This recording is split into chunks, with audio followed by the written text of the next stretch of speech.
Maki tusisikie fasi fulani kuko ugonjwa wa kipindupindu. Na ndio maana tuko hapa kwa mara ya pili juu ya kukia apuie wala kusensibilize wale watu ambao waligonjwa. Afya? Nitaongea kidogo kuhusu ugonjwa wa kipindupindu. Kipindupindu tunajua kama ni ugonjwa. Na ni ugonjwa zaidi sana unaotokana na mikono michafu. Dalili za ugonjwa wa kipindupindu tunazijua: kuharisha na kutapika maji ya kufanana au mavi ya kufanana na maji ya mchele. Wakati unatapika au unaharisha, ukiona ile mavi yako ile wala ile vitapishi vyako vinafanana na ile maji ya mchele, wakati tunapika mchele mbele ya kupika sijui tunasukula nini, ukiona ile unaenda kuweza, unaenda jikuta aseme na harisha, kuharisha yako inafanana na ile maji ya mchele, uanze jishakia mara moja kwa ugonjwa wa kipindupindu. Na ile tunaambiwa mara moja, dalili kama zile unaziona, unajielekeza mara moja kwenye kituo cha afya. Tuko na kituo cha afya hapa kinatibu magonjwa ya kipindupindu. Kwa hiyo dalili kama zile ukiziona, jielekeze mara moja kwenye kituo cha afya. Ya pili, nitaongelea namna gani tunaweza tukajikinga na ugonjwa wa kipindupindu. Yawezekana kati yetu hakuna ambao walishakuwa sensibilize juu ya ugonjwa wa kipindupindu, lakini wanatakiwa angalau waprofite hata quelques minutes juu ya kusikia dalili za ugonjwa wa kipindupindu, namna gani tunaweza tukajikinga na ugonjwa wa kipindupindu. Kipindupindu ni ugonjwa mbaya na unaua kwa haraka. Unaua kwa haraka kama haukuzingatia ile hali unaambiwa sasa, ukianza kusikia jielekeze kwa mara moja kwa kituo cha afya. Na kipindupindu inahitaji ni gharama. Kwa kutibiwa kwa ugonjwa wa kipindupindu ni gharama. Ni gharama, hii nasema ni gharama. Lakini matibabu ya ugonjwa wa kipindupindu inakuwa ni kwa bure. Serikali ya Kongo inasema ukitokea na ugonjwa wa kipindupindu matibabu yako ni ya bure. Lakini kuko sehemu ambayo unatakiwa utibiwe vile, ndio ile wanataka ku CTC. Ndio fasi ambayo inatibiwa ugonjwa wa kipindupindu. Hapa tuko mbali na CTC, CTC hapa iko Kazimia. Kwa hiyo kutoka hapa kufika kule ni procedure. Ndio ile unaambiwa ni gharama. Lakini kipindupindu inatibiwa ni kwa bure. Kipindupindu inatibiwa ni kwa bure. Sijui kama yungu kwa watu ambao tulipata kama ni wa kipindupindu, kama ni wa nini si hatuyui. Lakini baada ya kupata malalamiko kwa mganga mkuu wa hapa anatuambia tuko na makaza kolera kule, ndio maana tunafika hapa kwa kujikinga na ugonjwa wa kipindupindu. Kitu moja nitawaambia na nitawashauria. Kwanza ni usafi kwanza wa mazingira. Pale unakoishi, eske ile mazingira unayoishi ile mazingira unayoishi kweli iko salama? Ndio mara nyingi unakuta hatuna mawese. Hivi utakuta kwa familia nyingi hapa tukifanya identification venye kwa na mawese, ndio ba kidogo kevale ya bana mawese. Unakuta kwa familia moja wese moja iko na ingia familia 5. Eske uko na hakika ile wese itakuwa na usafi? Jibu ni hapana. Kwa hiyo ya kwanza tuhakikishe kwanza kila mtu mweneo yetu ya Yungu iko na wese.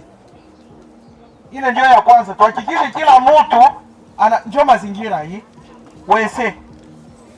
Ya pili, ile mazingira pale nyumbani kwetu, eske visashi vile eske mtoto akienda nyamba tunakuwa nazingatia ile mtoto kumpeleka tu nyuma ya nyumba na pale bali tunaenda tosha ile mavi. Unakuta unapeleka mtoto kule kwa kutoa ile mavi, unapita ni masiku tuitoa ukoma. Sasa mbona ile vumbi. Sasa ile vumbi ikitoka pale kwenda mtu mwanatereka mavenye yake na iko wazi. Siona ile vumbi tena kamata kwa ule mwa mavenye. Kwa hiyo mazingira kwanza ndio jambo la muhimu. Ya pili, tuepukane na kula vipolwa.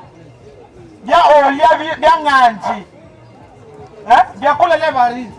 Huko mafamilia zingine, wala na televisheni zingine tuseme, hayakula kipolo yaonekana kama alikula chakula.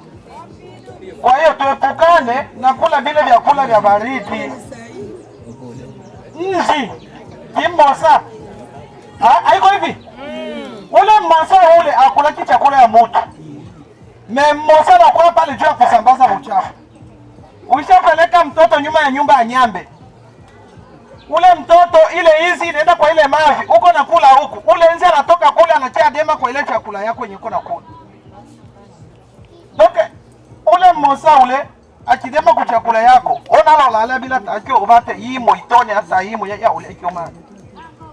Lakini anakuwa tu msambazaji wa uchafu. Anaenda kubuchafu anatia dema kwa chakula yenye uko na kula.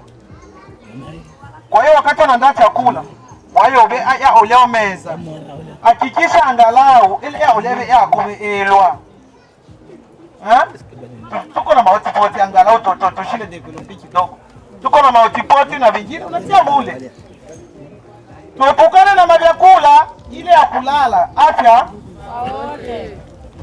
Bora kwa wote. Ingine nitaongelea juu ya nyakati muhimu 5 za kunawa mikono na sabuni. Jua nani ingine tunatakiwa kwa kujikinga na ugonjwa wa kipindu. Tulisema kipindupindu ni mikono michafu. Sasa ile mikono michafu kama ukunawa hayo na kutumia sabuni, pale mara moja utakuwa unajisikia au unaambukizwa na ule ugonjwa wa kipindupindu. Kwa hiyo ingine tunatakiwa tuheshimishe zile nyakati muhimu 5 au 6 za kunawa mikono na sabuni. Ndio nyakati gani sasa? Hizi zinagabulika mara 2. Ugabulika yake mara 2. Tunajua shie wote hapa. Tunaendaka kuwese. Haiko hivi, atoneki kuwese. Atoke nena. Atoneki kuwese, toke nena lakini. Na tunagusaka mavi. Tunaitika kama tunagusa mavi. Sasa ile mavi ukitoka kuwese na mara moja unakia kula chakula, huoni kama unakula mchafu. Unakula mara moja mchafu. Juu sie wote tunaendaka kuwese na tunakuwa na jitawaza. Ile pia wewe kujitawaza tu unagusa mavi. Sasa ushagusa mavi, ndio unakuya kule wasanga ya onyana sababu upangela. Unataka tu mara moja ukule ile chakula. Haiko bien, haipendezi. Ndio tunaambiwa sasa. Tukitawaza kabisa. Na wewe sangalonge ontomuita waza hivyo. Atakelonge na tola tuvya ngwaro kwa tola. Anatiana kuna nini? Kupua ndio asikie ila tuvito kwenye abile. Sasa ile haiko bien. Ndio tunashauriwa zaidi sana kwa wazazi wetu wa mama. Mama ngama hiyo kioshikana na familia, omda manga ye matata. Tata na umana yenganja yo etana ingachivele au namwechi. Obio wale wana mushikana familia. Ndike tubushauria zaidi sana familia ya mama wetu. Tuabule ya kwanza. Mbele ya kuandaa chakula unatakiwa unawe mikono na sabuni. Ndio zile nyakati muhimu 6 za kunawa mikono na sabuni. Mbele ya kuandaa chakula jitahidi kunawa mikono na sabuni. Hivi ndio tunachofanya, haiko sina kwa ni misa. Nipo kele nosa. Unakuta mtu mwenyewe tunampatia hii humba, iko ni ya kunawa mikono na yeye anatia mbunga yake. Ya kunawa mikono ushimo salalela mwami nani kabu maa. Haiko bien. Nani chicho leto no, taile ngana. Tusidanganyane, ile nilewaka zemia. Ile nilewa chima hii. Taile mwana shirika uke no. Taike mwana ela. Kwa hiyo ile te neema utole. Garami hivi kioseni. Na shirika chavanga azitumikisha njia ya mai. Shirika za miji makazi ya katalaga kutumikisha njia ya mai. Sasa sisi tulishafika huko, hiyo umetochoa wabomba au tochoa saboni. Wako chela wabomba wako chana saboni. Sikia hiyo umeona ile sawa. Mbele ya kuandaa chakula nawa mikono na sabuni. Mbele ya kunyonyesha mtoto tunaambiwa unawe mikono na sabuni. Eske tukivito hivi. Pole uma kolera watu wala watu na kolera unakuta mtoto wa miezi 3, miezi 2 anabania na kolera. Mwaliambukiza yule mtoto ni ayaanza kula wala ayaanza kunywa boi. Ni maziwa tu. Sasa mwaliambukiza yule mtoto ni nani kama iko wewe mama? Kwa hiyo ndio tunashauriwa hili. Mbele wewe kunyonyesha mtoto. Wasanga wange wacha wonga nje mwana vole la manga. Na ile yote yose vinge. Ile yote yose mwana nasolai. Uke tabola hata itondo mbele. Wapo patao na ni ila sanga mwana le mwale sawa. So atale ni itondo yo dusho yo so ata itondo le nono seleme. Jo mwana ansole mabayele pale salama. Afya bora kwa. Kwa hiyo mbele ya kuandaa chakula unawe mikono sabuni. Mbele ya kunyonyesha mtoto unawe mikono na sabuni. Mbele ya kula hakikisha unanawa mikono na sabuni. Ya mbele kitotola hivi. Ya mbele totola kile kisaka. Na ya nyuma sasa. Ndio ile kitoka kuwese. Kwa hocho haitawaza.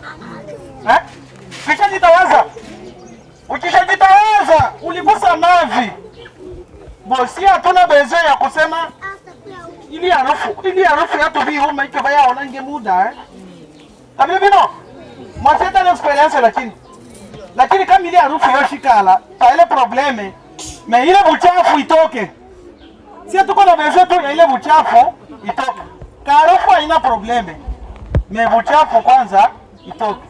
Ndio tunaambiwa ukitoka chooni ile kitoka tu kuwese na mikono na sabuni. Afya bata. Ukitoa mtoto ile mabikama na vinyavio ile. Mtoto anaone na anahusu baladini. Wakati tu unamtosha mtoto vile vinyavio, unawe mikono na sabuni. Unaona hivi yote vinalenga tu ba mama. Japokuwa tu ba mama wiko bonjo bananyambaka tu. Na bapapa wananyambaka lakini hii ya kunawa mikono ikitoka kuwese ni shie wote kabisa. Ndio hiyo wakinji na wenge tuike.